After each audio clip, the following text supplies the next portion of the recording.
Hello, church family. As you saw this past Monday, our governor gave his COVID-19 update, and most of us, myself included, very thankful to see that our state has moved into phase one of the recovery. And hopefully from this point forward, we'll start seeing things starting to loosen up, and we can get out and about a lot more. Fortunately, also that includes churches. Churches are, according to the governor, are now able to open, partially open, I should say. We had on Tuesday a pastor's meeting with the governor as well, and so we got to hear, exactly how this impacts churches and what the expectations are for churches. So I'm very pleased to announce that this Sunday we will have our church doors open for the first time in, I think, 2 months. To whoever desires to come is able to come. Now, there are limits to how we can do church this Sunday. We are limited to 25% of the capacity of our sanctuary, which for us, that's going to be about 200 people. So what we're planning on doing, we're going to have 2 services this Sunday. One will be at 8:30 in the morning, and then the second will be at 10 o'clock. And we want to encourage as many of you as possible to come to the 8:30 service, because we would like to try to keep the 2 services balanced. We don't know what to expect in terms of how many people would like to come, but I hope that a lot will. It's going to be a lot different having people back in the sanctuary when I'm preaching now. I'm looking forward to that. Can't wait to see you again. But we will be limited, though, to 200. And so we will have a special way in which we do that. And so I kind of want to just let you know what to expect this Sunday as you come. We are only going to have one entrance open, and that will be the back entrance and over by the offices. And so park in the back.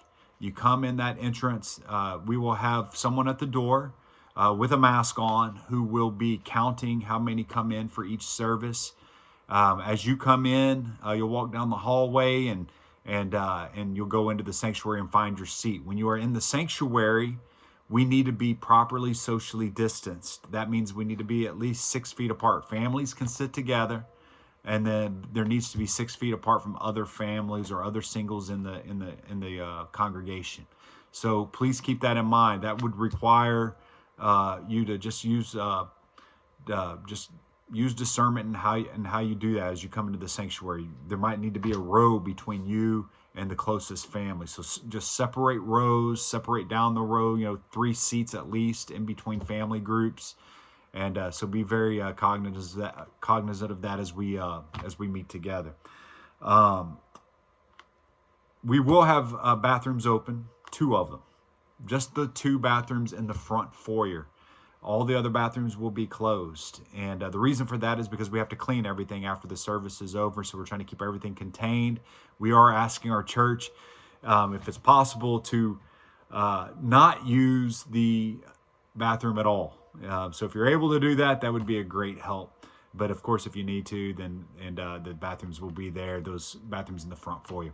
Water fountains, we're asking you not to use the water fountains. You can bring a bottled water if you need to. But please do not use the water fountains. We're trying to really minimize all the surfaces that we need to clean in between services. So it'll be exciting to be together again. That's how we're going to do it. That's kind of the big picture of it. Couple things that I just want to make note of.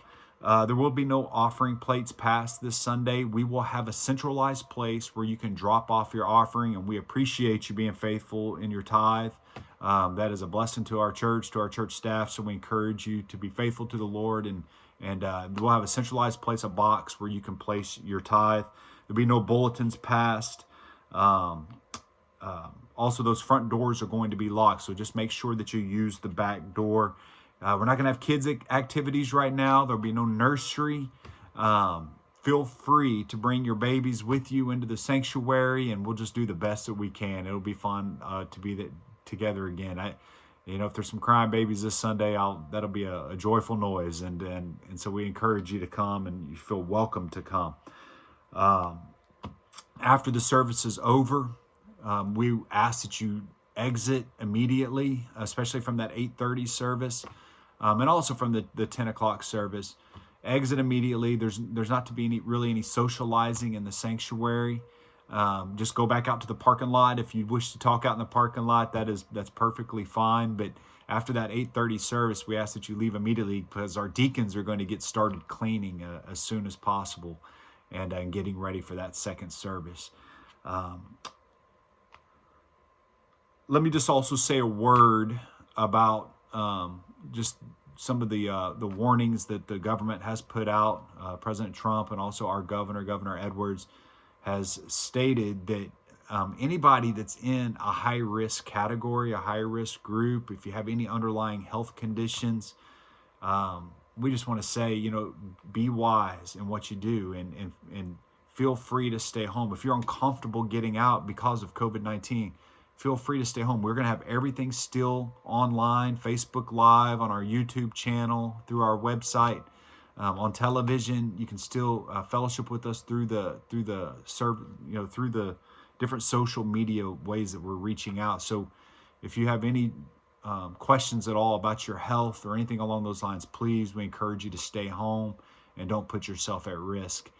We also want you to know that when you do come, feel free to wear a mask. We're not saying that you have to wear a mask. We put in an order for 200 masks that we will have here on Sunday morning. And so if you need a mask, we will have those available as well. And you can feel free to wear that mask during the service and after the service. So we encourage you to do what you're comfortable with doing in regard to masks. I think that's pretty much all that I need to share right now. We're just excited to have the possibility to see each other again, to worship together again. I'm looking forward to preaching to, not just preaching to pews, even though I know I've been preaching to you through social media and through television, but it's going to be a lot of fun to get to see your faces again, and to be together as a church again. We're going to be in prayer and continue to be in prayer that as we move forward over the next 3 weeks, hopefully the next time the government updates us, that we'll be told that we'll be going to phase 2. That will start unlocking Sunday school possibilities. In regard to Sunday school, let me just say that this Sunday there are no Sunday school classes on campus, but we are talking about how to possibly open up some of the Sunday school classes in later Sundays. We're going to get back to you. I'll be speaking with your Sunday school teachers real soon about the different possibilities for Sunday school. But right now, we have Zoom classes available for Sunday school, and you'll see a list of those. If you go to our Facebook page, you can find a list of different classes that you could visit, that you could be a part of during this time. So we encourage you to take advantage of that. And let me just close with this: if you are sick at all, if you are running a temperature, if you're coughing, if you're experiencing any sickness at all, please do not come to church on Sunday. You need to stay home. So don't come up here and cough. And if you have any question at all that you're sick, we encourage you to stay home. We want everybody to feel comfortable and also everybody to be safe. So those are kind of the guidelines that we have going into this week. Now, accompanying this video, we're also attaching just a list of what to expect on this Sunday, and really for Sundays for the next 3 weeks, until we get the next update from the governor. So be looking for that, and we hope to see you and your family. We'd love to have you here this Sunday. Again, encourage you to weigh towards that 8:30 service. I know that's getting up early, but we want as many people to come to that one as possible, so that we can make sure we got a balance between the two. God bless you, and church, thank you for sticking together. And as we come back together, it's going to be an incredible time. I believe God is going to use this in incredible ways in the life of our church. I believe it's going to revive us. It's going to remind us of why we meet together, the purpose of the church, and how important we are to each other, how much we love each other. So we can't wait to see you again. God bless you, and we'll see you soon.